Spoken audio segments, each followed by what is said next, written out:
Good evening, sir. Good evening, beta. Good evening sir. Good evening sir. Good evening, sir. Sir एक doubt है. हाँ जी, उससे पहले Ananya write roll number, Maulik roll number, Sahaj बेटा write down roll number. Your roll number is 47. ठीक है, before your name everyone you have to write your roll number. Right Sahaj, I am changing it now from your side. ठीक है, next time please write your roll number. Okay sir. हाँ जी, क्या doubt है आपका बेटा? Sir की air homogeneous mixture क्यों नहीं होती? Okay, air is not homogeneous because the percentage, अगर आप with in a small area बात करेंगे तो वहां पर वो होमोजीनियस है. ठीक है, बट ओवरऑल अगर आप बात करेंगे एयर इन एटमॉस्फेयर है ना, तो जो परसेंटेज ऑफ ऑक्सीजन है या percentage of let's say other gases हैं, CO2 है, SO2 है, दैट वेरीज. अगर आप दिल्ली की जो एयर है उसका सैंपल लेंगे और बेंगलोर में एयर का सैंपल लेंगे और क्लोज टू सी जो है वहां पर सैंपल लेंगे, तो बॉम्बे की एयर के सैंपल में आपको वाटर वेपर्स ह्यूमिडिटी ज्यादा मिलेगी. ठीक है, दिल्ली की एयर में आपको SO2 ज्यादा मिलेगा ना, सल्फर डाइऑक्साइड, कार्बन डाइऑक्साइड ये ज्यादा मिलेंगे, तो इसलिए it is not homogeneous. Sir पर अगर हम बाकी सारी सिचुएशंस को साइड में करें और सिर्फ एक ही जगह के स्टार्ट्स को देखें तो सर उसके हिसाब से तो फिर होमोजीनियस ही होनी चाहिए हाँ अनलेस कोई जी, तो यहाँ एक्सटर्नल पर बेटा फैक्टर इट्स, चेंज करे. हाँ जी, नहीं आई एग्री विद यू. तो व्हाट्स हैपनिंग इज कि we take up air as a whole, है ना. एयर एज अ होल जब हम देख रहे हैं तो कॉम्पोजिशन जो है वो वेरी करेंगे हाइट के साथ भी. अगर आप ग्राउंड पर एयर का सैंपल ले रहे हैं और आप लेट से 1 किलोमीटर पर ले रहे हैं, फिर 2 किलोमीटर पर ले रहे हैं, तो वहां पर कॉम्पोजिशन जो है वो वेरी करेगा.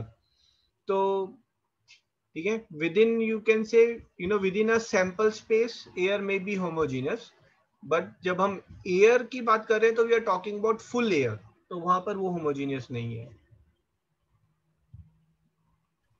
Okay sir. ठीक है, अब मेरा भी एक डाउट है भाई, है ना. Students are not doing homework. Abhishek आपने भी होमवर्क नहीं किया बेटा. अन्वी कपूर, अक्षोइनी, अनुष्क, इमानश्री, मयंक, होमवर्क क्यों नहीं किया बेटा आप लोगों ने? सर क्या होमवर्क था? होमवर्क बेटा सोक्रेटिव होमवर्क, सोक्रेटिव क्विज जो पोस्टेड थी. Okay sir. है ना, और जिन्होंने किए हैं उनमें से कुछ के परसेंटेज जो है वो बहुत ही डिसअपॉइंटिंग है.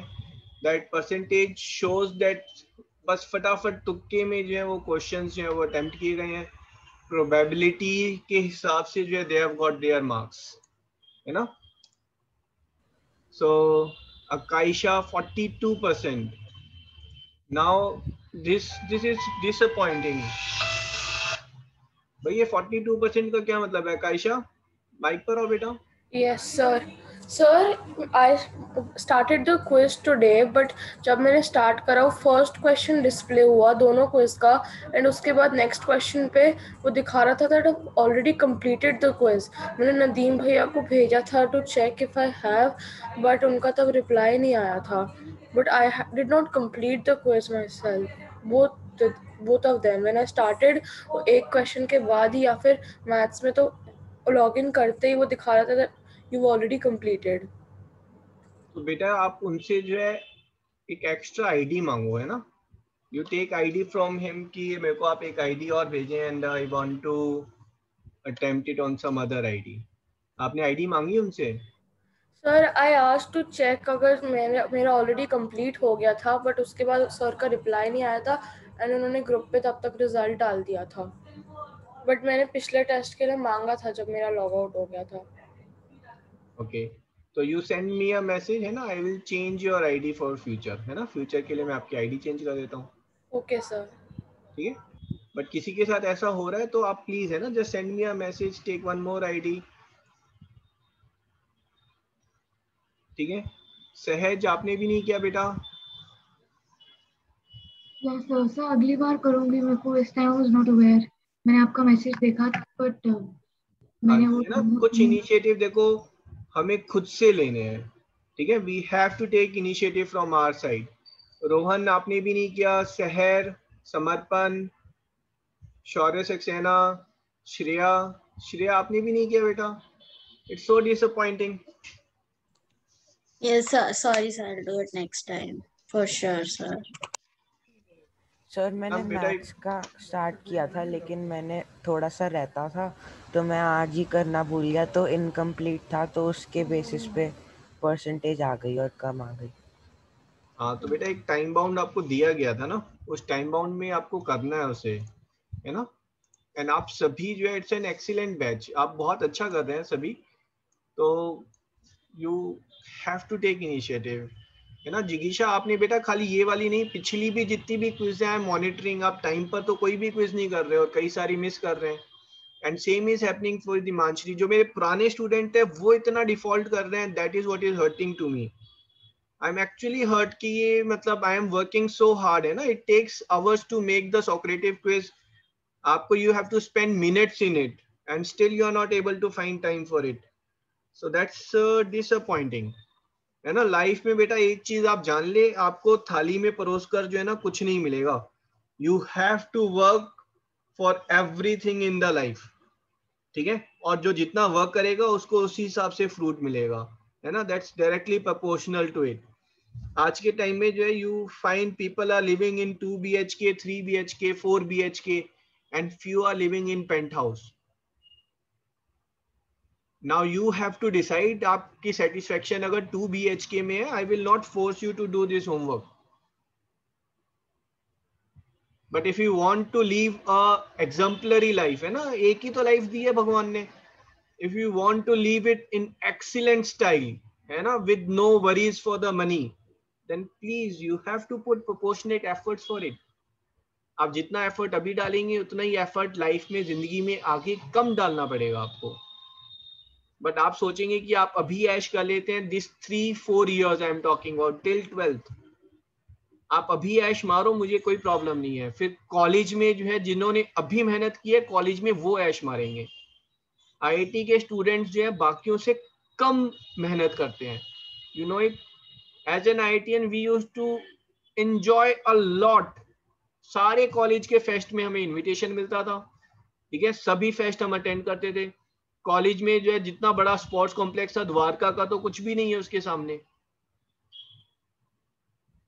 सिर्फ 4th ईयर में जाकर हमें पता था अब कंपनी प्लेसमेंट है, बट वी वर अवेयर कि 100% प्लेसमेंट इज देयर। तो सर पे वो कोई तलवार नहीं थी कि जिसका CGPA 9 आएगा, 8 आएगा, सिर्फ उसी को जॉब मिलेगी। जॉब सभी को मिलती है वहां पर, ठीक है। This is, you have to decide कि आप आगे जाकर क्या लाइफ जीना चाह रहे हैं, ठीक है। एक ordinary life is not a life to lead, है ना। एक ही लाइफ तो है आपके पास, एक ही जिंदगी है, अभी मेहनत करेंगे तो आगे ऐश मारेंगे। ऐश मारने का मतलब है you will go in business class. Aeroplane में बैठना कोई बड़ी बात थोड़ी ना, बट बिजनेस क्लास में ट्रैवल करना, to afford travelling in it, है ना, that's what you should look forward to, है ना। I have a friend, you know, he regret every day, he regret कि उसने स्कूल डे में पढ़ाई क्यों नहीं की। He took commerce and then in the commerce means he wanted to pursue CA, that's it, उसको बस CA बनना था, उसके लिए जो हार्ड वर्क है that he did not do. He was a sincere guy but he lacked that hard work and that motivation. तो खाली intelligence will not help you until and unless you put extraordinary effort. Extraordinary effort will lead extraordinary life. So today he lives in Rohini. Rohini से वो he goes to that industrial area is there ना, ओखला। रोहिणी से वो ओखला जाता है, तो सुबह morning में जो है 6 o'clock उठता है, 7 o'clock he leaves, 9 o'clock he reaches office. सोचो 6 बजे उठा है ना, फटाफट अपना तैयार होना, ब्रेकफास्ट करना, सब कुछ। 7 o'clock he leaves and then his kids wakes up, उसके बच्चे 7 बजे उठते हैं, फिर वो 9 बजे ऑफिस पहुंचता है, ऑफिस पहुंचकर उसका काम है सिर्फ डाटा एंट्री करना, that's it, data entry data entry data entry.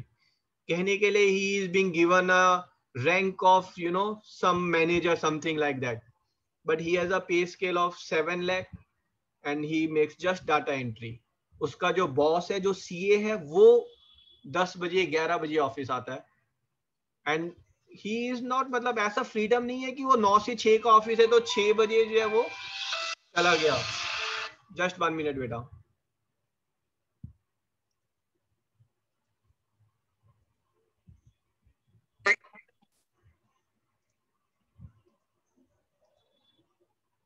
तो what I am saying is कि ही रिपेंट टिल टुडे, वो आज भी उस चीज को वो रिपेंट करता है कि उसने स्कूल डेज में जो है ही वुड हैव स्टडीड, अगर उसने पढ़ाई कर ली होती तो today he would have been better position, वो लाइफ को और ज्यादा अच्छे से एंजॉय कर रहा होता है ना।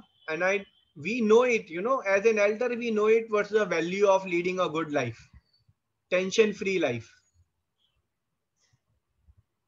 तो and for that you have to put equal efforts, बिना एफर्ट्स के बात नहीं जमेगी भाई।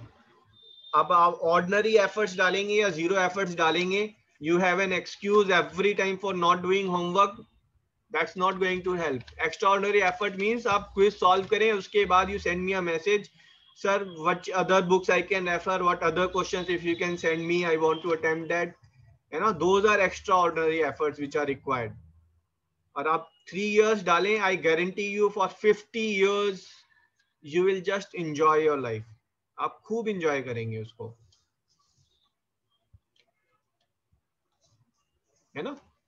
और एज अ किड आपकी रिस्पॉन्सिबिलिटीज और ड्यूटीज में क्या आता है, बस इतना ही तो आता है कि आपको स्टडीज करनी है, और वो रिस्पॉन्सिबिलिटीज और ड्यूटीज वो आप ही के लिए है ना, those are for you only. आप स्टडी करेंगे तो आप एंजॉय करेंगे, आगे जाकर आप सेट होंगे, है ना।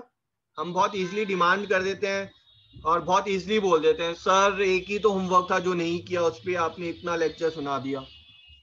आप सोचिए ना, अगर वीक में एवरी सिंगल डे और 1 day in a week, you know, और 2 days इन अ वीक आपकी मदर जो है वो ब्रेकफास्ट बनाना भूल जाए, ब्रेकफास्ट ना दें आपको, आप सुबह से खाली भूखे पेट बैठे हुए हैं, विल दैट बी एक्सेप्टेड?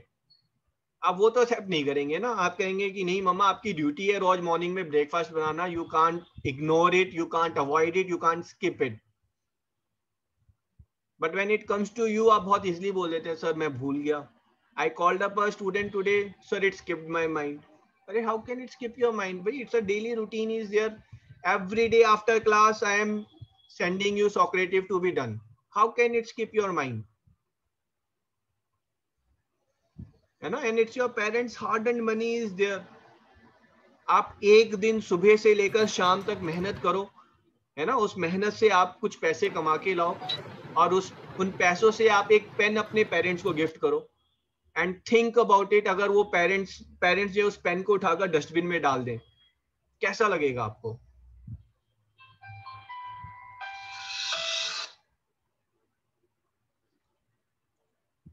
ठीक है, same thing is happening with parents ना। पेरेंट्स मेहनत करके they are submitting the fees, वो फीस सबमिट कर रहे हैं ना, वो फीस जो है they have may have worked, you know, a week और 10 days और 15 days फॉर दैट फीस, और आप वो 15 दिन की उनकी मेहनत को अगर आप यूज नहीं करोगे तो it's same thing as if you are putting it in dustbin.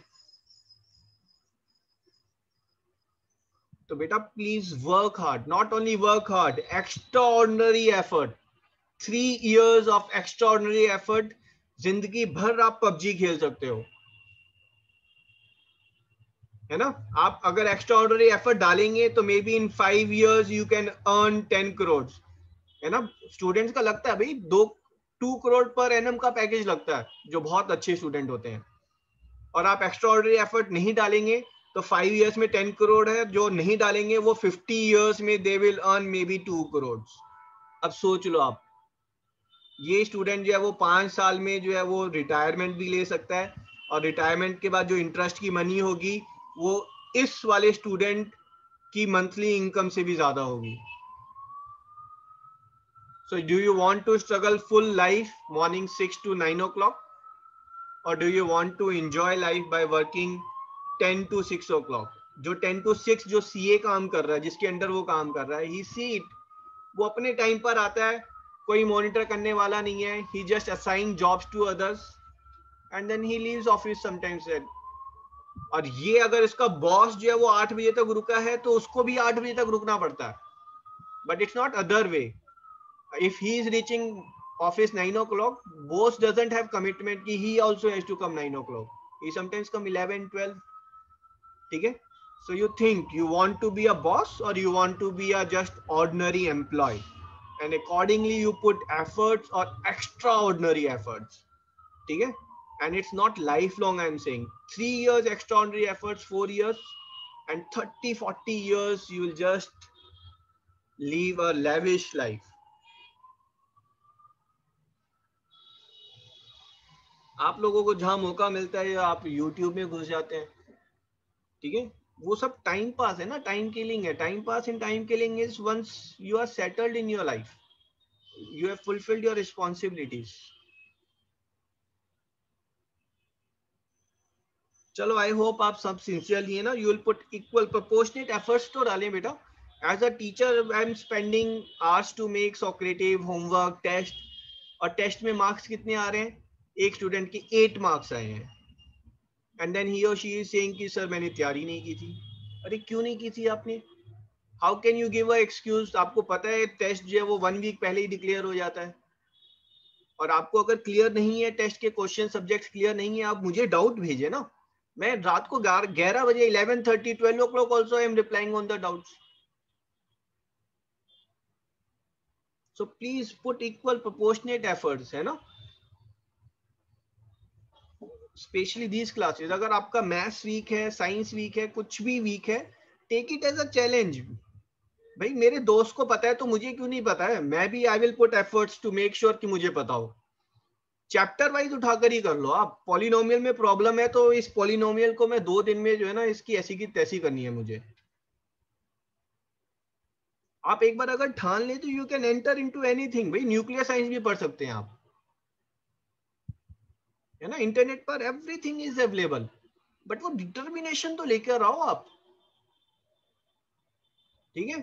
I hope to see more sincerity in you know solving questions. अगर if you are extraordinary comfortable, भाई मुझे लाइन्स एंड एंगल्स में कोई doubt ही नहीं है, problem नहीं है, मेरा टाइम वेस्ट होगा, send me a message, sir I don't want to attempt lines and angles, 7th में I had done it thoroughly, I am okay with it. या sir 40 questions are too much, I will do only 20, so please excuse, है ना। साथ में आप कुछ reasoning देना, sir I am focusing more on English, I am focusing more on SST. But if you will say I have to watch a 3 hours movie and that's why I have not done homework, sorry, not accepted. और अब तो कितना है ना, 30-40 questions करके मैं sets बनाकर आपको दे रहा हूं। अगर आप सिंसियरली करें तो it should not take more than half an hour. और थोड़ा फन वे में ही ले लें कि I will make sure that I am not doing more than 2 mistakes, है ना। थोड़ा कॉशियसली करके फन वे में करें उसे।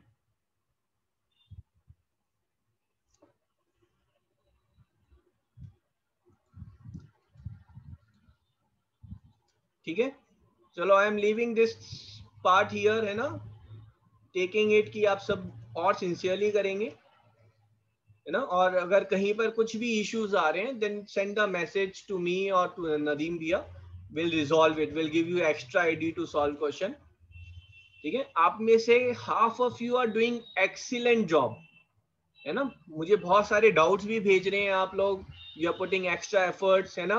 जो हैंडआउट्स इशू हुए हैं उनमें से क्वेश्चन सॉल्व कर रहे हैं, यू आर सेंडिंग कि सर इस क्वेश्चन में मिस्टेक भी है। I love that part. मेरे पास मौलिक के मैसेज भी आते हैं, मेरे पास श्रीरांशु के भी आते हैं, श्रेय के भी आते हैं, तो this thing is really good. But उसी तरफ कुछ इतनी मेहनत कर रहे हैं, कुछ है जो बिल्कुल ही लीनियंट। तो आप समझ सकते हैं इस बैच में फिर कौन बॉस बनने वाला है और कौन ऑर्डिनरी एम्प्लॉय बनने वाला है, ठीक है। और किसी चीज के लिए कोई एक्सक्यूज नहीं होना चाहिए, ठीक है, अनटिल अनलेस बिल्कुल ही कुछ और डायर इमरजेंसी है, ठीक है। You should avoid giving excuses in life, खाली स्टडी से रिलेटेड नहीं, अदरवाइज ऑल्सो, ठीक है। एक्सक्यूज is for losers, है ना, and no one in this batch is going to be a loser, ठीक है, पेरेंट्स ने भी कुछ काम दिया है. I have a student, I will tell you. ठीक है, he is participating at national level in swimming. ठीक है, तो 2 years back I am telling you, वो मॉर्निंग में ही used to wake up 4 o'clock. 5 o'clock his parents will take him to Talkatore Stadium for practice, swimming practice from 4 to 8. 9 o'clock he will be back. 10 o'clock he is going to attend school, and then this was his routine. And believe me, he never ever missed single Socrates or single class at Zenny tutorial. अगर वो कर सकता है तो आप क्यों नहीं कर सकते भाई? And he used to say कि सर मैं कभी कार में अगर जा रहा हूँ तो यूजली आई स्लीप, और अदरवाइज फिर मैं वहां पर जो है, मेरे पास आईपैड है, मैं आईपैड पे सॉक्रेटिस सॉल्व कर लेता हूँ, है ना. सो प्लीज, है ना, एक्सक्यूज नहीं देना है हमें, बल्कि एक्सक्यूज को मैनेज करना है स्मार्ट वे में.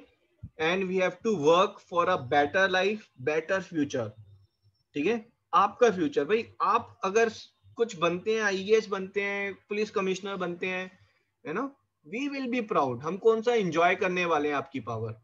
आप एंजॉय करेंगे, आपको देखकर हम एंजॉय करेंगे, आपके पेरेंट्स एंजॉय करेंगे. बट बी, है ना, have some power, some value, और लाइफ में कुछ अचीव करें आप. ओके, चलो जी, जो लास्ट उसमें किया था, any doubt in that? Excuse me sir. हाँ जी, बोलो बेटा. सर वो जो कल आपने करवाया ना, वो एलिमेंट्स वगैरह, और वो जो आपने क्विज दिया था सर, उसमें ना सर ज्यादा क्लैरिटी नहीं आई मेरे को. ओके, तो हम एक बार फिर से देख लेते हैं. ठीक है बेटा, अगर मैं यहाँ पर इसको ऐसे ड्रॉ कर रहा हूँ,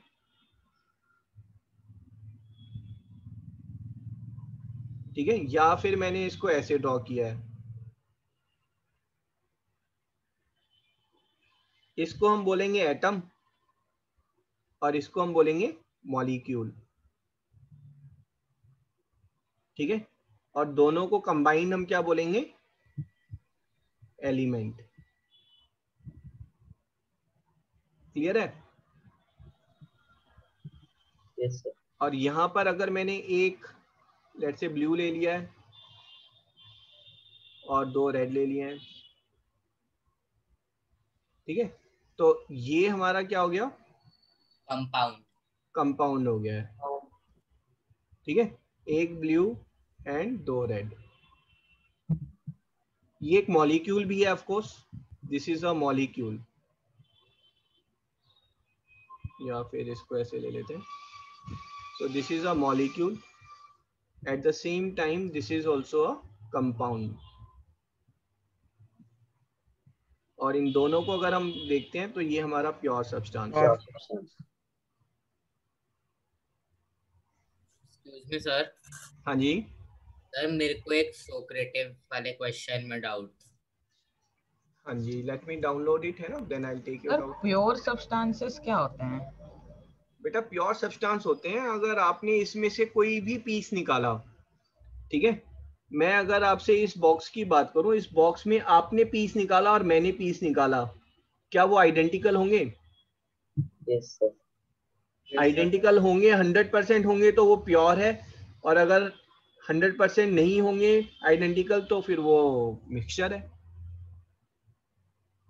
समझ में आया आपको? Yes sir.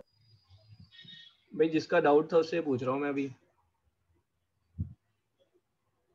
हाँ जी यस सर. भैया धीराज, अगर मैं यहाँ पर बेटा एक ये ले लिया, है ना, एक ये ले लिया, ठीक है, और ये ले लिया यहाँ पर, अब सर क्या बताना है? अब इसमें अगर आप देखोगे तो when someone is removing something, तो उसके पास कुछ भी आ सकता है, yes, है ना, ब्लू भी आ सकता है, ब्लू एंड रेड भी आ सकता है, या ओनली रेड भी आ सकता है. तो अगर कुछ भी आ सकता है तो then this is a mixture. तो ये मिक्सचर हो गया हमारा.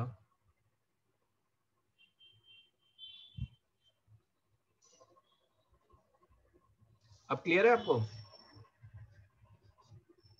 Yes sir.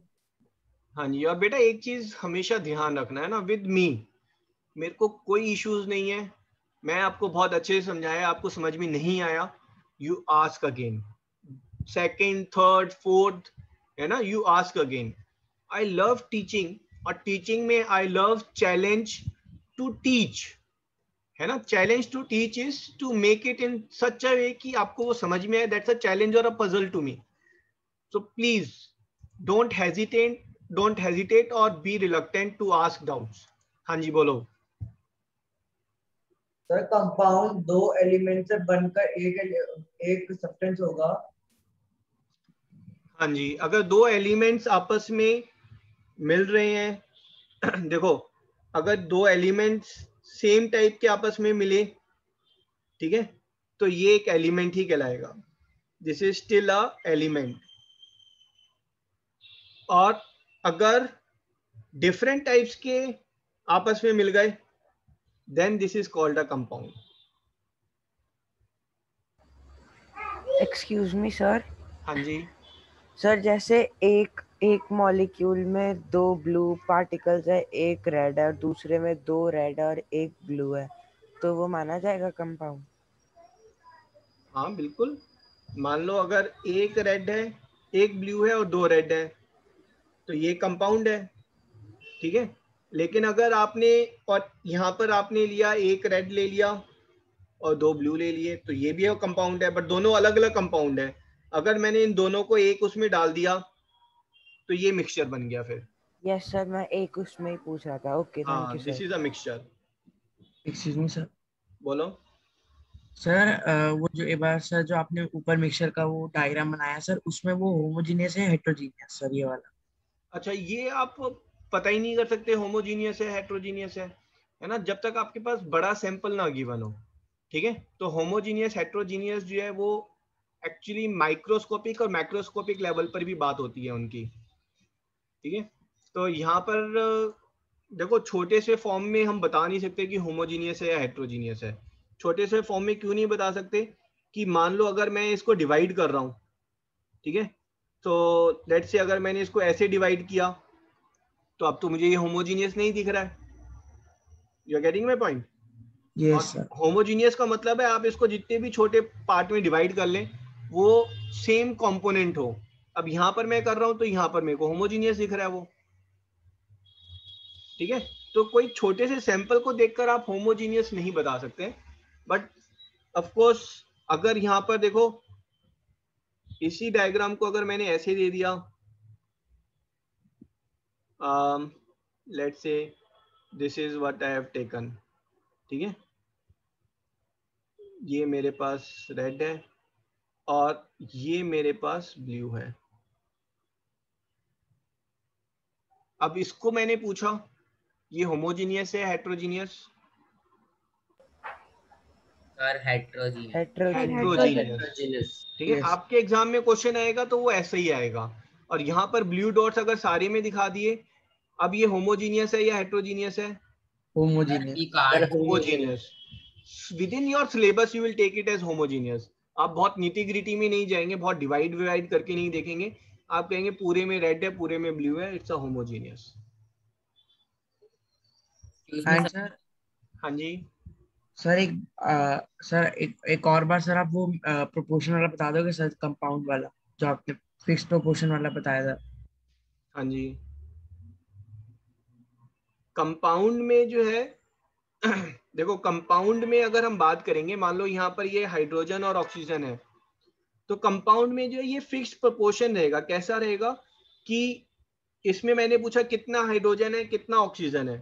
अगर मैं वाटर वाला ले लूं, ठीक है, अब मेरे पास दो चीजें हैं बेटा.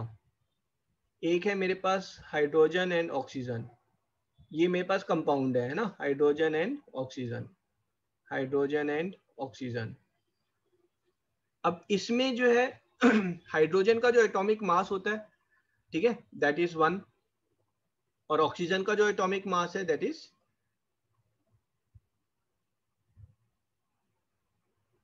अच्छा, दिस इज 16 इज देयर, है ना. अच्छा, ये सॉरी H2O की जगह मैंने HO2 बना दिया है.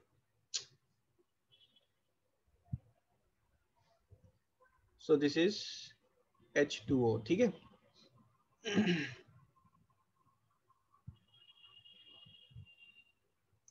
तो हाइड्रोजन कितने हैं 2, हाइड्रोजन का मास 2 है, ऑक्सीजन का 16 है।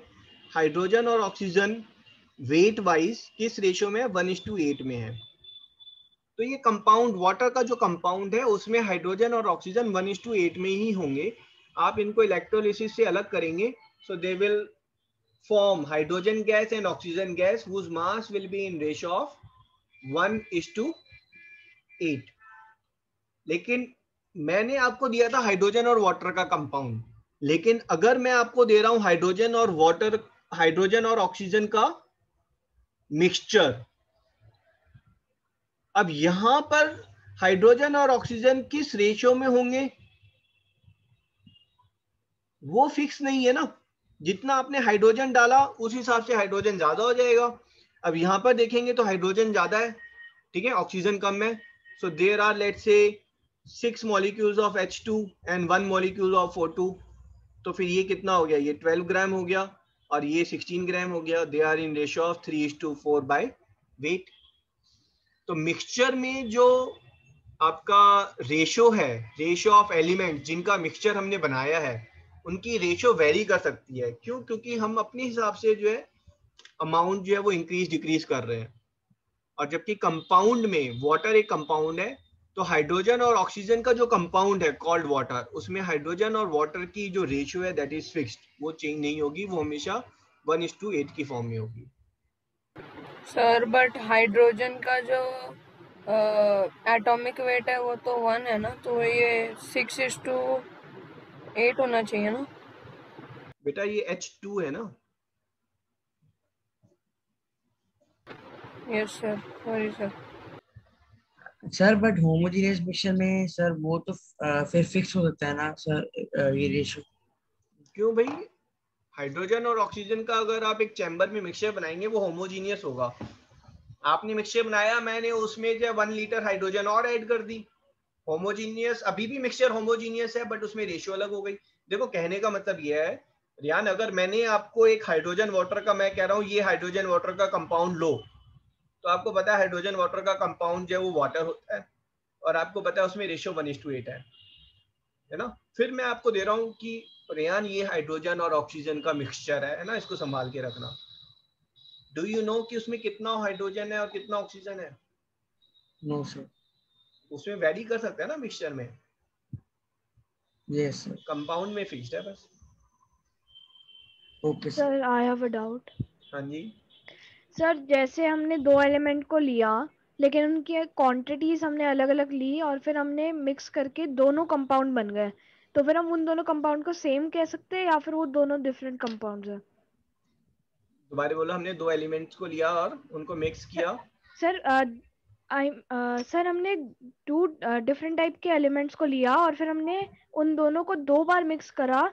एक केस में हमने वैल्यू एक की कम ली और एक की ज्यादा, और दूसरे केस में हमने पहले वाले की वैल्यू ज्यादा दी और दूसरे वाले की वैल्यू कम।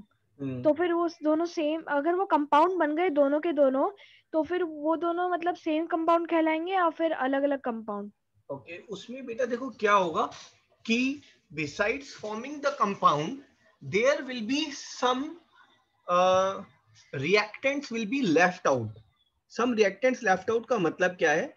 आपने जो है मान लो सोडियम लिया यहाँ पर, है ना, ये आपने सोडियम लिया और सोडियम के अंदर आपने इस चैम्बर में क्लोरीन गैस डाल दी, ठीक है। So what's happening is sodium and chlorine they will react with each other, है ना, और रिएक्ट करके ये कॉमन सॉल्ट बनाएंगे जो कि एडिबल कॉमन सॉल्ट है, NaCl बनाएंगे ये लोग, ठीक है। बट ये रिएक्शन कब तक चलेगी? जब तक सोडियम खत्म ना हो जाए या जब तक क्लोरीन खत्म ना हो जाए। आप समझिए इस चीज को। अगर आपने क्लोरीन गैस बहुत ज्यादा डाली थी तो क्या होगा? आपके पास जो रिजल्टेंट बचेगा वो ये बचेगा, this is chlorine gas is left and inside, अब सॉल्ट को मैं ब्लू कलर से दिखा देता हूं, and this is common salt is left. तो आपके पास कंपाउंड थोड़ा ना बचा, आपके पास अभी भी मिक्सचर है। Mixture of what? पहले आपने स्टार्ट किया था Na+Cl2 से, लेकिन आपके पास फाइनली मिक्सचर क्या बचा? आपके पास मिक्सचर बचा Cl2 + NaCl का, ये मिक्सचर बचा आपके पास। और अगर आपने क्लोरीन गैस, सोडियम ज्यादा ले लिया तो वो रिएक्ट करके फिर सोडियम बच जाएगा, फिर आपके पास मिक्सचर होगा सोडियम प्लस NaCl का। Okay sir. सर और अगर हम रिएक्टेंट्स को हटाकर करें तो सेम कंपाउंड बनेंगे बेटा। NaCl अगर आप ज्यादा ले रहे हैं या कम ले रहे हैं, NaCl will always form NaCl only, है ना। ये होगा कि आपने क्लोरीन ज्यादा लिया है तो पूरी रिएक्शन के बाद क्लोरीन गैस बच गई है, और आपने सोडियम ज्यादा लिया है तो फुल रिएक्शन के बाद सोडियम बच गया है। Okay sir, understood, thank you. Excuse me sir. Sir अगर हम एक बीकर में एक एलिमेंट ले लें लेकिन एक मिनट शाश्वत, है ना देवेश, यहाँ पर एक चीज और ध्यान रखना कि ये रिएक्शंस थोड़ा डिफर कर जाती हैं विद डिफरेंट एलिमेंट्स। अगर आप कार्बन और ऑक्सीजन लेंगे, कार्बन और ऑक्सीजन में अगर आपने कार्बन ज्यादा लिया है तो कार्बन मोनोऑक्साइड बनेगी, और ऑक्सीजन ज्यादा लिया है तो कार्बन डाइऑक्साइड बनेगी, ठीक है। Okay sir, understood. हाँ जी शाश्वत बोलो आप।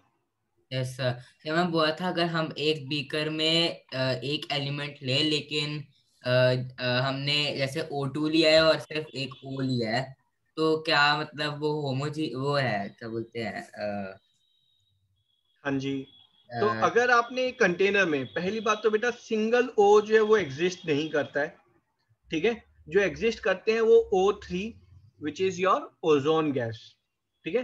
वो भी अनस्टेबल है काफी, है ना। O3 is unstable, it turns into O2 again. Let's say आपने O3 और O2 करके ले लिया है ना, O2 O3, then this is a mixture, ठीक है। ये मिक्सचर है बेटा। क्यों? क्योंकि we will have different entities. मैंने निकाला तो O3, आपने निकाला तो O2, ठीक है। तो जो कंपाउंड हाथ लग रहा है वो डिफरेंट लग रहा है ना। सेम वे अगर मैं बेटा बात करूं, ठीक है, मैंने देखो बॉक्स के अंदर डाला, ग्रेफाइट डाला, ग्रेफाइट के छोटे छोटे पीसीज हैं और डायमंड के छोटे छोटे पीसीज हैं, है ना। आप हाथ डालोगे, आपको किस चीज में ज्यादा खुशी होगी, ग्रेफाइट में या डायमंड में? डायमंड में, जबकि है दोनों ही एलिमेंट और दोनों प्योर सब्सटेंस हैं और दोनों ही कार्बन से बने हुए हैं। आपके हाथ लगा दोनों केस में कार्बन है, बट खुशी डायमंड में हो रही है। क्यों? क्योंकि वो डिफरेंट सब्सटेंस हो जाते हैं ना। अगर आप O2 और O3 की बात करेंगे, they form different. O3 is poisonous, there is instantaneous death. अगर आप O3 इनहेल करेंगे सिग्निफिकेंट क्वांटिटी में, within 5 to 10 minutes you will die, while O2 is required for survival, ठीक है जी। सर तो अगर O3 बार बार O2 में कन्वर्ट हो जाती है तो ओजोन लेयर कैसे अभी तक है? बेटा वो कॉन्टिन्यूस रिएक्शन होती है वहां पर, जहां पर O3 O2 में कन्वर्ट हो रही है and O2 is converting in O3, ठीक है। ओनली थिंग इज इस साइकिल को क्लोरोफ्लोरोकार्बन जो है वो ब्रेक कर देता है, तो उसमें जो है वो वापस O3 में कन्वर्ट नहीं हो पाता है, एंड दैट्स व्हाई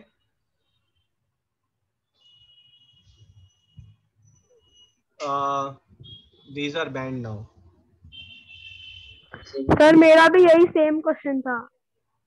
ओके चलो क्लियर है अभी, ठीक है। आपके एग्जाम में ये क्वेश्चन भी आ सकता है, how you will qualify graphite और diamond.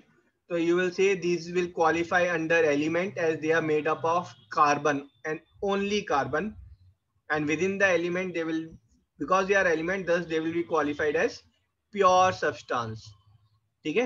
element and pure substance, but together then they will qualify as mixture। हाँ जी बेटा, सेम डाउट। ओके आज बहुत टेली सर डाउट है। हाँ जी सर अगर कोई जैसे मेटल है तो उसकी प्रॉपर्टीज एनहांस करने के लिए हमने उसे किसी और चीज के साथ बॉन्ड कर दिया, तो वो मिक्सचर कहलाएगा या फिर कंपाउंड? बेटा किसी के साथ बॉन्ड हो गया तो कंपाउंड बन जाएगा फिर। ओके सर, ठीक है। Yes sir. सर तो डायमंड को मतलब कार्बन को डायमंड बनाने के लिए कितना कार्बन एटम्स लगते हैं? बेटा अब तो जो है they have industry has been set up जो कि लैब में under specific pressure they are making diamonds, है ना. Those are lab generated diamonds are there and they are 99.9% same as natural diamonds. तो इसलिए डायमंड की जो मार्केट है वो खत्म होती जा रही है. बट स्टिल जो नेचुरल डायमंड्स है, बिग बड़े वाले डायमंड्स हैं, उनकी वैल्यू थोड़ी ज्यादा है. तो what was your question actually?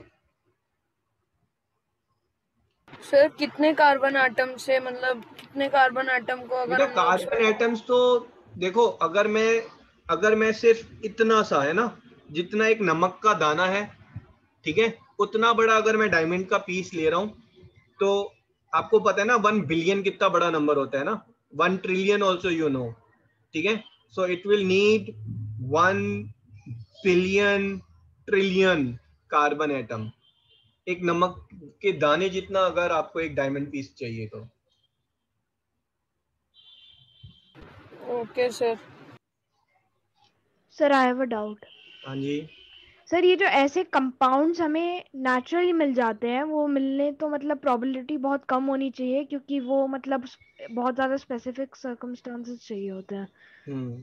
Sir तो फिर तब भी हमें कुछ चीजें इतनी ज्यादा क्वांटिटी में कैसे मिल जाती हैं? कुछ चीजें जैसे मतलब? सर जैसे कि अगर आप मेटल को ले लो, वो ऑलमोस्ट मतलब हर जगह पे प्रेजेंट होता है. नहीं तो मैं आपका क्वेश्चन नहीं समझा कि आप कह रहे हैं कि मेटल कैसे बनाओ. नो सर, मेरा क्वेश्चन ये था कि अगर इन सबको इतनी ज्यादा स्पेसिफिक सर्कमस्टांसेस चाहिए होती हैं, तो फिर मतलब नहीं, नेचर में. स्पेसिफिक देखो, स्पेशल सर्कमस्टांसेस किसको चाहिए? डायमंड को बनने के लिए चाहिए, है ना. कोल को बनने के लिए तो नहीं चाहिए. कोल के लिए भी स्पेशल सर्कमस्टांसेस होने चाहिए, बट डायमंड से उसकी क्राइटेरिया रिक्वायरमेंट्स और कम है. ठीक है, अगर आप आयरन की बात करेंगे, आयरन तो एक एलिमेंट है, तो आयरन तो वैसे फ्रीली अवेलेबल है उसमें. तो अब आप क्या कहना चाह रहे हैं इससे? मतलब इट्स देखो, जो जिस चीज के लिए जितना प्रॉब्लम है, अब जैसे पेट्रोलियम की बात करेंगे, पेट्रोलियम बनने में मिलियंस ऑफ ईयर्स लग जाते हैं, है ना. It is under special circumstances, तो वो फिर उतने ही आपको रेयरली मिलेगा पेट्रोलियम. और डायमंड के लिए और ज्यादा चाहिए, तो डायमंड और ज्यादा रेयर है. Okay sir, understood. राइट, आगे बढ़े भैया अब. ठीक है, सॉल्यूशंस करते हैं. और अदरवाइज आपको कुछ इधर उधर के भी डाउट हो ना कभी भी, है ना, anything if you have in your mind कि ऐसा क्यों हो रहा है ना, और what is one light year, just send me on WhatsApp, है ना, I will reply back. Excuse me चलो सर. जी, लास्ट टाइम हम, हाँ जी बोलो सर लेकिन सर जो वो डाउट था मेरा वाला सर, उसमें O2 मतलब सर O ही तो निकल रहा है, तो फिर वो ना ना, इसमें बात कर रहे हैं ना. आपने ये लिया, आप बहुत खुश हैं क्योंकि O2 है ना, रिक्वायर्ड फॉर लाइफ, और आपने ये लिया तो you are not happy.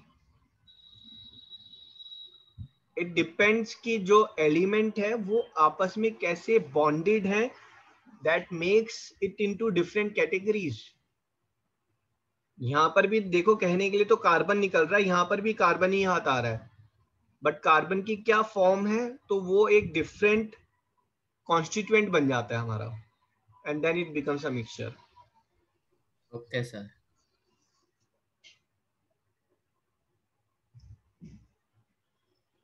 Sir I have a doubt. हाँ जी. सर जो लैब में डायमंड होता है, क्या वो सस्ता होता है ओरिजिनल डायमंड से? आप खुद बताओ, अगर सस्ता नहीं होगा तो लैब में क्यों बनाएंगे? आप सोचो ना, लैब में मेहनत करके पैसे लगाकर डायमंड बना रहे हैं, जो कि मार्केट नॉर्मल डायमंड से ज्यादा महंगा है, तो no one is actually buying it, और उसके बायर्स कम है, तो वो प्रॉफिटेबल बिजनेस कैसे हुआ फिर? ठीक है, lab diamond is much much more cheaper than the natural diamond. Natural diamonds बहुत रेयरली मिलते हैं, इसलिए बहुत महंगे होते हैं. लैब में आप जितने मर्जी बनाओ डायमंड. सर लेकिन लैब डायमंड भी फिर बहुत महंगे होते हैं, क्योंकि उसे बनाने में मेहनत लगता है. देखो, महंगे इसलिए होते हैं क्योंकि वो डायमंड है, ठीक है, plus they are making a profit, ठीक है, otherwise they are cheaper than the natural diamonds. चलो जी, हम सॉल्यूशन की बात कर रहे थे। Solution is a homogeneous mixture, ठीक है, made up of solute and solvent, ठीक है। हमने यहाँ पर बात की थी सॉल्यूट प्लस सॉल्वेंट। ऐसा नहीं है कि लिक्विड जो है वही सॉल्वेंट होगा। 99% केसेस में क्वेश्चंस में जब हम सॉल्व कर रहे होते हैं तो हम एक लिक्विड को सॉल्वेंट लेते हैं और वो लिक्विड यूजुअली जो है वो वाटर होता है। Water is called as universal solvent, है ना। यूनिवर्सल सॉल्वेंट की बात करेंगे जो अपने अंदर सब कुछ डिसॉल्व कर सकता है, that is water. So water is universal solvent, ठीक है। अदरवाइज अगर हम बात करेंगे सॉलिड, सॉलिड के अंदर हमने सॉलिड मिलाया है बेटा, सॉलिड के अंदर हमने सॉलिड मिलाया है, ठीक है। सो जो फॉर्म होगा वो भी सॉल्यूशन होगा, प्रोवाइडेड इट इज होमोजीनियस, है ना। Solutions have to be homogeneous. तो सॉलिड के अंदर सॉलिड जो हम मिला रहे हैं, so let's say if you are taking brass, है ना, ब्रास में it's copper and zinc is there, I think 70% copper and 30% zinc is there. So you will say copper, copper जो है वो सॉल्वेंट हो जाएगा क्योंकि वो ज्यादा है, ठीक है, and zinc will be solvent क्योंकि वो कम है। Together they are forming brass, brass is a alloy, ठीक है, this become solid in solid, ठीक है। देन यू हैव गॉट आपका जो डेंटिस्ट यूज करते थे पहले फिलिंग के लिए, ठीक है, so they were using amalgam is what they were using, and amalgam is otherwise also used in lot of things.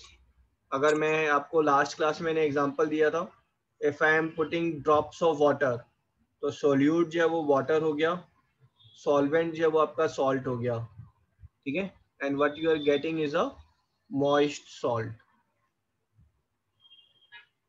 सो ये किस चीज का एग्जांपल हुआ, this is liquid, liquid in solid, ये एग्जांपल हुआ सॉलिड इन सॉलिड का।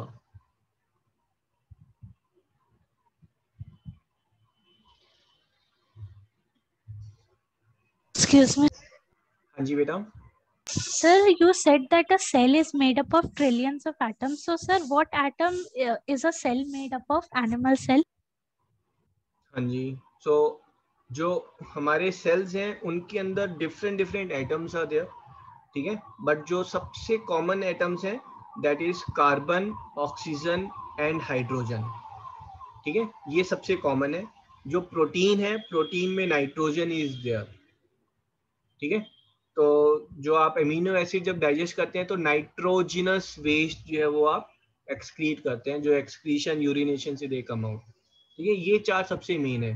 But फिर आप अगर बात करेंगे डीएनए, आरएनए, तो बहुत सारे डिफरेंट है ना। अगर आप बात करेंगे फॉस्फोलिपिड्स, तो फॉस्फोलिपिड्स में फॉस्फोरस इज देयर, जिससे जो है आपकी मेम्ब्रेन इज देयर, जो सेल मेम्ब्रेन है। तो बहुत सारे डिफरेंट एटम्स हैं। Now this is what is actually wonderful ना। आप सिंगल एटम्स लेंगे तो व्हाट आर दे, कुछ भी नहीं है वो। और ये एटम्स आपस में मिलके, अगर आप आयरन बार की बात करेंगे तो it's a solid iron bar, ठीक है जी। आपने इन एटम्स को ज्वाइन कर दिया तो प्लास्टिक बन गया, मिल्क बन गया, सब कुछ बन गया। बट ये एटम्स एक पर्टिकुलर मैनर में अगर आपस में together they are arranged and they form nucleus and they form DNA and then they get their own mind and then they can perform so many microscopic functions with such a perfection. आप सोचें, आपको class में मैं 50 लोगों को बोलूं एक programme organise करने के लिए जहां पर सिंक्रोनाइजेशन इज रिक्वायर्ड, है ना। टीचर्स की ऐसी की तैसी हो जाती है उन सबको सिंक्रोनाइज करने में, बट आपकी बॉडी में 100 trillion cells are working in perfect synchronisation. आपको सोचना नहीं पड़ता, आप अपने आप ब्रीथ कर रहे हैं, वो ब्रीदिंग से ऑक्सीजन अपने आप सब सेल के पास जा रही है, सेल्स अपने आप जो उनको कंज्यूम कर रहे हैं, है ना। They are performing, they are making enzymes और hormones at a perfect ratio. तो they still lots of things which human needs to find the answers, है ना। अभी हमने, अब हमें लगता है कि बहुत सारी नॉलेज है, but still you know specially related to bio and nano technology we don't know anything at all. Even physics में भी आप पढ़ रहे हैं मेरे साथ, है ना, न्यूटन्स लॉ ऑफ मोशन पढ़ा है, बट आगे जाकर जब देखेंगे तो जो ड्यूअल नेचर है ना, तो ड्यूअल नेचर पर आप देखेंगे तो you will be amazed to know कि अच्छा ऐसा भी हो सकता है। Sir, what were you telling that thing? नहीं बेटा, है ना, अभी डाइवर्ट नहीं करते, कभी किसी दिन एक्स्ट्रा क्लास रखकर I will tell you about that. Excuse me sir. हाँ जी सर, एक बार आप वापस बता दोगे सर कि अगर दो मटेरियल सेम प्रोपोर्शन मिक्स होते हैं सर तो उन्हें क्या बोलते हैं, सॉल्यूट या सॉल्वेंट? अगर दो सेम प्रोपोर्शन में होते हैं तो जो लिक्विड है उसको हम सॉल्वेंट बोलते हैं और सॉलिड को सॉल्यूट बोलते हैं। Okay sir.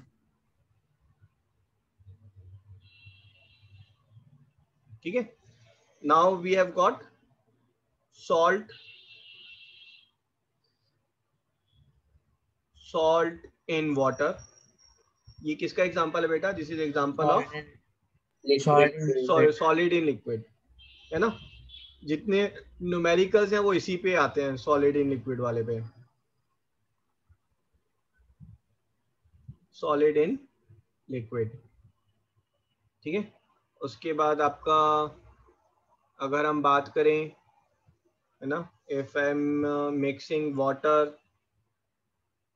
Water in milk, ठीक है, water in milk is an example for liquid in liquid. If I'll talk about CO2 in water, gas in liquid. हाँ जी, सोडा वाटर, है ना, गैस इन लिक्विड। ठीक है, सो ये आपके डिफरेंट टाइप्स के सॉल्यूशंस हो गए हैं।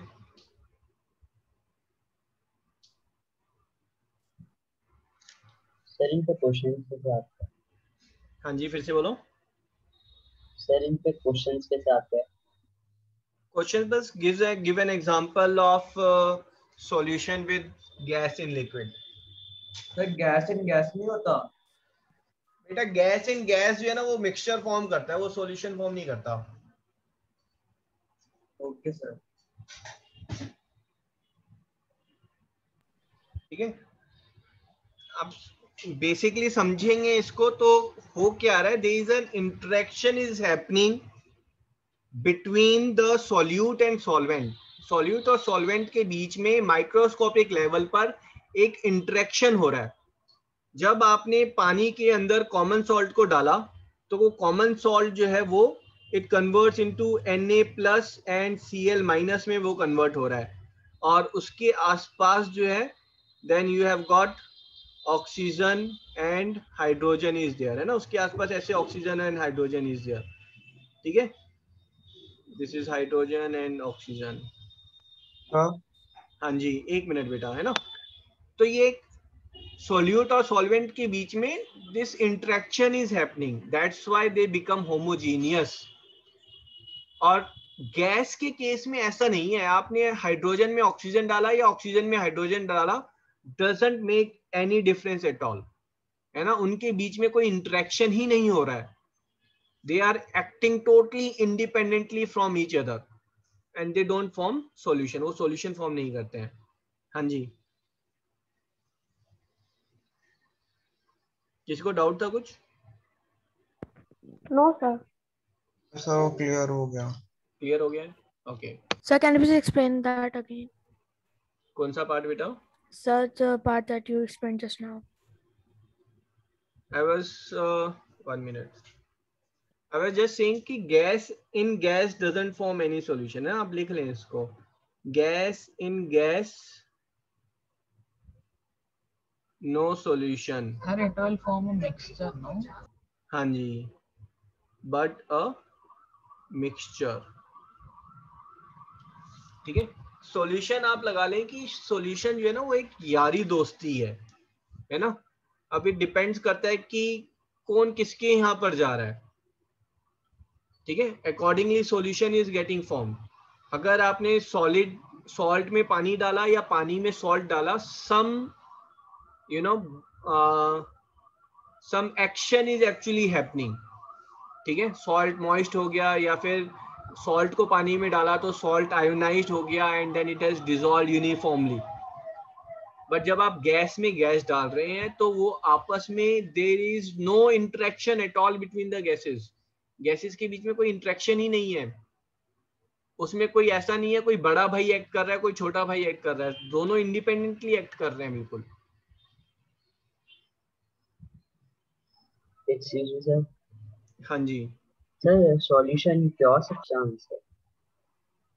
सॉल्यूशन प्योर सब्सटेंस है? सॉल्यूशन बेटा प्योर सब्सटेंस नहीं है, हम तो मिक्सचर की हेडिंग में पढ़ रहे हैं ये सब। तो homogeneous mixture and heterogeneous mixture. तो solution comes under homogeneous mixture, क्योंकि मैं सॉल्यूशन में से अगर कुछ निकाल रहा हूँ है ना, तो किसी के पास वाटर मॉलिक्यूल जा रहा है, किसी के पास NaCl जा रहा है। Yes sir. है ना, माइक्रोस्कोपिक लेवल पर different different compounds are there and thus it is a mixture, homogeneous mixture। उसमें सर आई थिंक एक बार इसको देख लें आप बेटा, ये हमने चार्ट में प्योर सब्सटेंस हम कर चुके हैं। ठीक है, और प्योर सब्सटेंस में हमने जो किया है elements are there and compounds are there. अब हम मिक्सचर की बात कर रहे हैं। मिक्सचर में दो हैं, होमोजीनियस मिक्सचर जिसमें हम सॉल्यूशन पढ़ेंगे, हेट्रोजीनियस मिक्सचर जिसमें हम कोलॉइड एंड सस्पेंशन पढ़ेंगे। तो पहले होमोजीनियस मिक्सचर सॉल्यूशन अपने आप में काफी बड़ा टॉपिक है। फिर कोलॉइड वो भी एक बड़ा टॉपिक है। सस्पेंशन जो है वो 5 मिनट्स का लेक्चर है उसमें। ठीक है, हाँ जी। तो सर हाँ बोलो।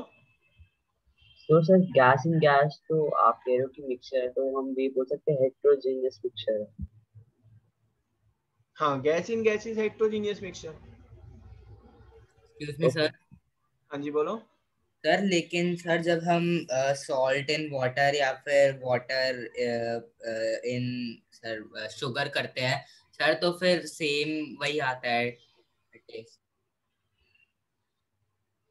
मैं समझा नहीं, क्या कह रहे हैं जब हम सर मतलब सर जैसे आपने एक एग्जांपल दिया था कि सॉल्ट इन वाटर और water sir sugar in water sir उनमें सेम वो आता है टेस्ट, तो इसलिए वो है सर होमोजीनियस। हाँ सर फिर वो मिक्सचर क्यों हुआ?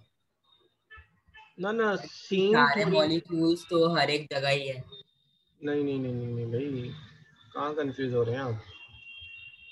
ठीक है, अब ये आपका अगर मैं बात करूं, ये प्योर सब्सटेंस है, इसमें मैंने ये Na डाल दिया है ना, ये Cl डाल दिया। अब बताओ ये प्योर सब्सटेंस है या मिक्सचर है? सर मिक्सचर है। अब मैंने अगर यहाँ पर इनको इवनली डिस्ट्रीब्यूट कर दिया है ना, सब जगह पर हैं आपके, जो ब्लू वाले हैं और जो रेड वाले हैं, तो ये आपका क्या हो गया, ये होमोजीनियस मिक्सचर हो गया। होमोजीनियस मिक्सचर का मतलब क्या है कि आप अगर एक पर्टिकुलर पोर्शन में देखेंगे आप, तो उस पोर्शन की जो क्वांटिटी की रेशो है, यहाँ पर अगर मैं बेटा लेट से मैंने इसमें से 1 ml निकाला है ना, 1 ml में 5% जो है वो NaCl है, तो 1000 ml में भी 5% जो है वो NaCl होगा। आप समझ गए? एंड 0.001 ml में भी 5% NaCl होगा। Then it is a homogeneous mixture. Excuse me, sir. हाँ जी। Sir, can you please show that solution screen again, sir, the bottom one? हाँ जी, ये क्लियर है पहले? Yes sir. हाँ जी बोलो Mitansh. Sir, can you please show the screen where written solid अच्छा, solid solution and all that?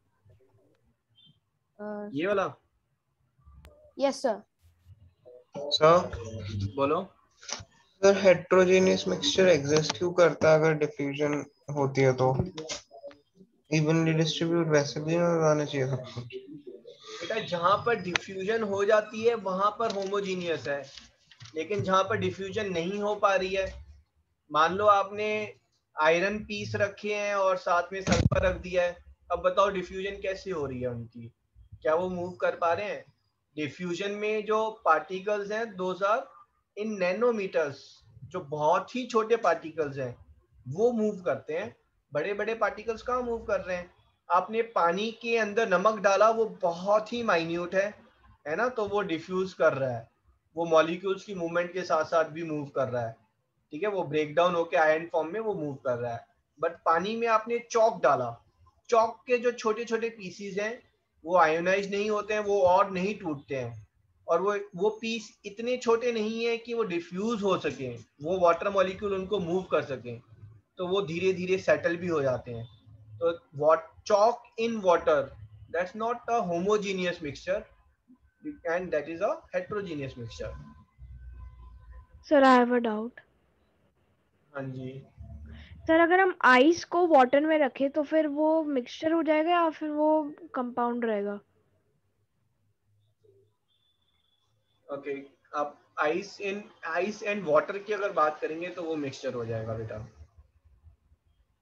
Sir क्यों, दोनों तो H2 ही है, H2O ही है। Yes sir. हाँ बट फिजिकल स्टेट अलग है दोनों की। Okay sir. है ना, तो सर जैसे ग्रेफाइट की और कार्बन की बात करूंगा, दोनों है तो कार्बन ही, बट फिजिकल स्टेट अलग है। और कोल ले लिया मैंने, graphite, coal and diamond, all are carbon, pure form of carbon है सब, but they are different. Okay sir, understood. हाँ जी सर हम वाटर में ये भी बोल सकते हैं कि आइस में जो है वो एयर के बहुत सारे पार्टिकल्स होते हैं बीच बीच में, इसलिए भी वो मिक्सचर है।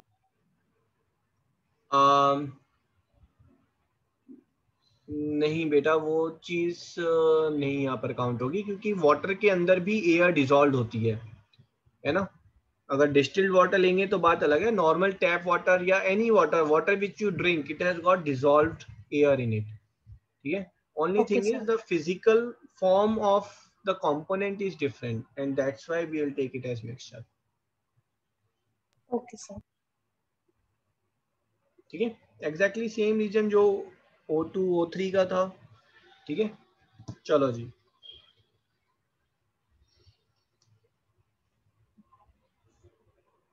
now is okay, तो solution में we have got two topics are there, one is solubility and another is concentration। तो पहले हम solubility की बात कर रहे हैं, give the heading solubility।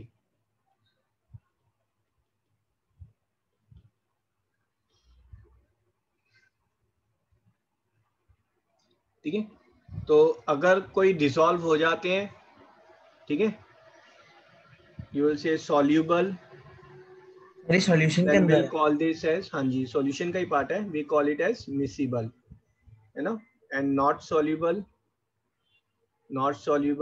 we'll call it as immiscible। Sir और सॉल्युबिलिटी को मिसिबिलिटी भी कहते हैं शायद। हाँ जी, solubility को आप miscibility भी कह सकते हैं, ठीक है। अब solubility क्या है कि कौन जो है कितना ज्यादा जो है वो डिसॉल्व हो सकता है, that is solubility is there, ठीक है। When I am talking about salt in water, ठीक है, सो सॉल्ट इन वाटर, अब वाटर कितना, water will take 100 grams of water, ठीक है। salt in 100 grams of water at a particular temperature, maximum salt which can dissolve in 100 gram water at a particular temperature is called solubility of salt in water। मैं आपको बोल रहा हूँ solubility of salt in water is 7 grams, it means 7 grams of salt can dissolve in 100 gram of water, ठीक है। But मेरी जो statement है वो इनकम्प्लीट है and does not make any meaning. क्यों? क्योंकि अगर मैं आपको बोल रहा हूँ कि solubility of salt is 7 ग्राम, मेरे को आपको साथ में स्पेसिफाई करना होगा एट व्हाट टेम्परेचर, किस टेम्परेचर पर मैं सॉल्युबिलिटी की बात कर रहा हूँ. अगर मेंशन नहीं है तो usually you take it as room temperature.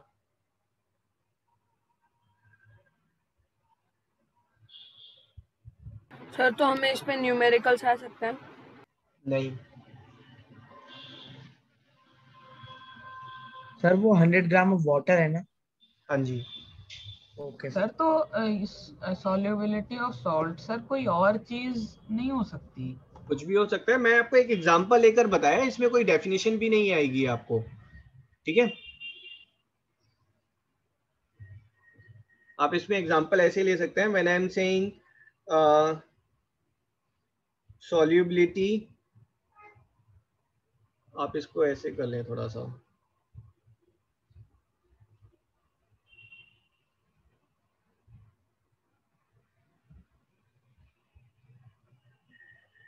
Sir ऐसा आ सकता है क्या एग्जाम में कि दूसरा कोई salt in water is 8 grams. Explain. ठीक है, तो you will say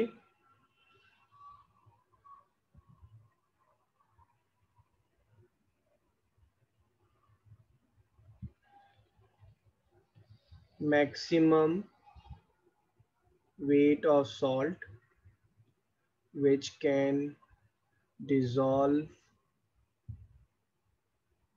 in water at a particular temperature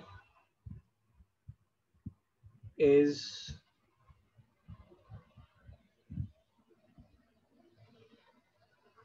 8 grams. अब ठीक है ना?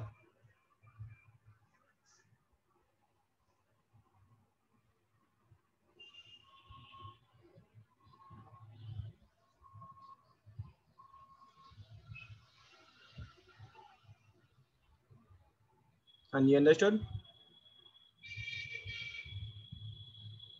Sir, is it 8 gram in real or you have given an example? दोबारा बोलो. Sir, is 8 gram real? मतलब कि इतना ही होता है dissolve 8 नहीं, 100 मैंने gram. एक एग्जांपल वैसे लिया है. Okay sir. ठीक है, अब यहाँ पर जो है, अगर जितना देखो मैक्सिमम पॉसिबल था, अगर मैंने उतना डिसॉल्व कर दिया, ठीक है, तो ये टर्म आपने 6th क्लास में भी पढ़ी होगी. What you call solution which is holding the maximum solute it can hold. That solution is called as Saturated solution. Super saturated. Impressive है ना. So number 1 is saturated solution. ठीक है, so a solution holding maximum solute possible for that particular temperature. भाई इससे ज्यादा वो hold ही नहीं कर सकता. आप नमक मिला रहे हैं, अगर सॉल्युबिलिटी 20 ग्राम्स है, 20 ग्राम सॉल्ट मिलाने के बाद if you are putting 1 more spoon of salt, आप घुमाते रहे चम्मच, salt will not dissolve at all.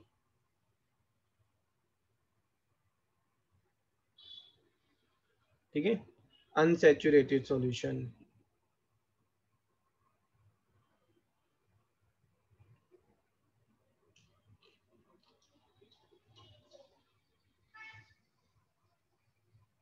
Sir, I have a question. हाँ जी बोलो.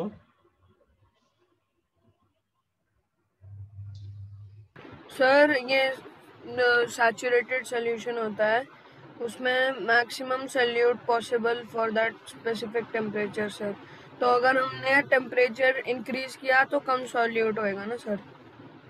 नहीं, मैं आ रहा हूँ, उस पर भी आ रहा हूँ, है ना. पहले ये कर लेते हैं.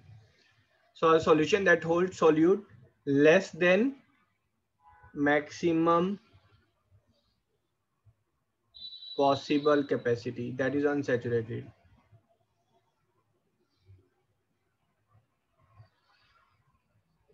ठीक है, अब यहां पर आप एक स्टेटमेंट लिखें solubility increases with increase in temperature. भाई solubility जो है टेम्परेचर इंक्रीज करेंगे तो solubility इंक्रीज करेगी, ठीक है। फिर यहाँ पर आप एक स्टेटमेंट फिर से लिखें, saturated solution will become unsaturated with increase in temperature, ठीक है। अब solubility of solid in liquid, ये करेक्शन है बेटा, बहुत इंपॉर्टेंट करेक्शन है ये। I'll explain this later on. Solubility of solid in liquid increases with increase in temperature. तो आप 25 डिग्री सेल्सियस पर आप लेट्स से 20 ग्राम सॉल्ट मिला पा रहे थे, अगर आप टेम्परेचर इंक्रीज करके 50 डिग्री सेल्सियस कर रहे हैं तो you can may be dissolve 25 grams of salt now. अगर आप उसको बॉइलिंग पॉइंट पर ले आए हैं वाटर को 100 degree Celsius, then you may be able to dissolve 30 grams of salt in it, है ना। It increases with increase in temperature, और जैसे ही आप टेम्परेचर इंक्रीज कर रहे हैं तो उसके अंदर अब और सॉल्ट डिसॉल्व हो सकता है, so that means it has become unsaturated solution। भाई अब थोड़ा और सॉल्ट डिसॉल्व कर सकते हैं तो फिर वो अनसैचुरेटेड हो गया। वो सैचुरेटेड एक पर्टिकुलर टेम्परेचर पर था, टेम्परेचर इंक्रीज होते ही वो अनसैचुरेटेड हो गया। Excuse me, हाँ जी बोलो। sir. For example, if it is water that we are dissolving it in, if it reaches 100 degrees, then what will happen? Means you can dissolve little more salt in it. No, sir. Like after 100 degrees, it will not heat, so we cannot dissolve any more salt after 100 degrees. हाँ जी, तो 100 पे एक फिर maximum point is reach कि आप उससे ज्यादा dissolve नहीं कर सकते हैं। Okay sir. Excuse me sir. हाँ जी सर, अगर हम 100 डिग्री पे वाटर को बॉईल करते हैं और उसमें हम सर सॉल्ट मिक्स करते हैं सर, फिर तो वाटर का वॉल्यूम कम हो रहा है। वाटर का वॉल्यूम कम नहीं कर रहे हैं हम, तो हम बस उसमें मतलब कर रहे हैं कि we have immediately heat it up and then we are dissolving it. Okay ठीक है सर। हाँ जी सर, हीटिंग करके अनसैचुरेटेड सॉल्यूशन कैसा बन रहा है? बेटा जब हम हीट करते हैं तो वाटर मॉलिक्यूल्स की मूवमेंट जो है वो इंक्रीज हो जाती है। जब वाटर मॉलिक्यूल्स की मूवमेंट इंक्रीज हो जाती है तो there is more microscopic space being created for solute to dissolve. ठीक है, तो स्पेस में सॉल्यूट जो है वो एडजस्ट कर जाता है। Okay sir. Super saturated solution, अगर आपने ये 100 डिग्री सेल्सियस पर आपने जितना पॉसिबल सॉल्ट था वो डिसॉल्व किया, ठीक है, सॉल्ट को छोड़ें, अगर आप शुगर की बात करें, आपने शुगर डिसॉल्व किया है, उसके बाद जब आप इसको कूल कर रहे हैं तो कूल करने पर ये जो सॉल्ट या शुगर है ना, this will still remain in suspended mode. वो होल्ड तो देखो 25 डिग्री सेल्सियस पर 20 ग्राम्स होल्ड कर पा रहा था वो, बट आपने 100 डिग्री सेल्सियस टेम्परेचर ले गए, अब उसके अंदर आपने 5 ग्राम्स और डिसॉल्व कर दिया तो कोई प्रॉब्लम नहीं है, वो डिसॉल्व हो गया उसमें। बट जब आप वापस उसको कूल करेंगे, है ना, और अगर अनडिस्टर्ब वे में कूल किया तो that will remain dissolved in the water, वो वाटर में डिसॉल्व फॉर्म में रहेगा 25 ग्राम। बट आपने उसको थोड़ा सा डिस्टर्ब कर दिया, आपने उसके अंदर nucleus means you have put a thread in it and if you have disturbed the configuration, then what will happen, जो extra amount of salt या sugar थी that will start forming in crystals, वो crystals form करना शुरू कर देंगे। तो super saturated solution जो है वो थोड़ा सा unstable होता है, but super saturated का मतलब है when more amount of solute is there than its capacity, then that's a super saturated। और वो more amount of जो सोल्यूट है, ठीक है, वो वापस अनडिसॉल्व हो जाएगा अगर आपने इस सुपर सैचुरेटेड सॉल्यूशन को डिस्टर्ब किया तो। ठीक है, तो 3 टाइप्स ऑफ सॉल्यूशंस आ दिया। पहले सुपर सैचुरेटेड सॉल्यूशन की डेफिनेशन लिख लें। A solution that holds more solute than its maximum possible capacity for that temperature।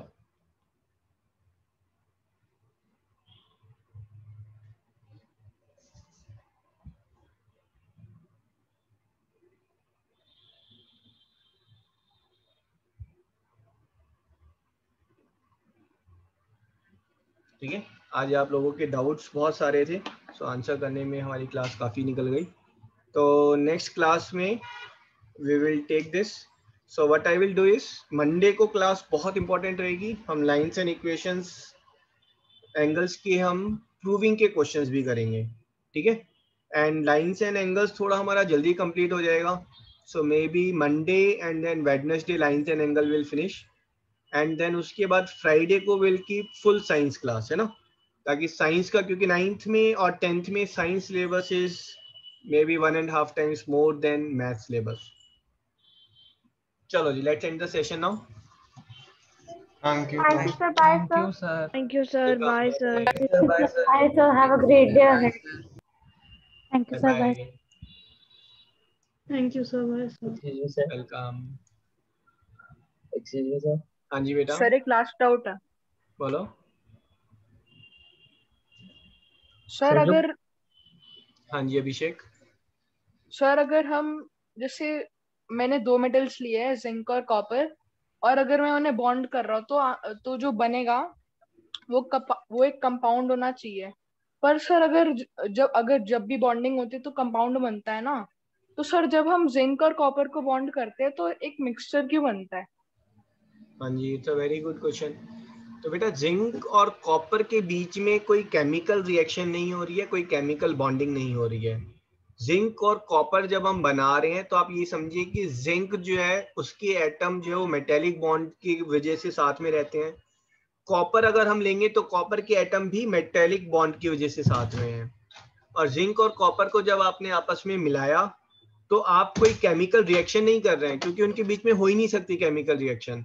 दोनों को अपनी लाइफ में जो है इलेक्ट्रॉन्स देने होते हैं, तो chemically they don't go well.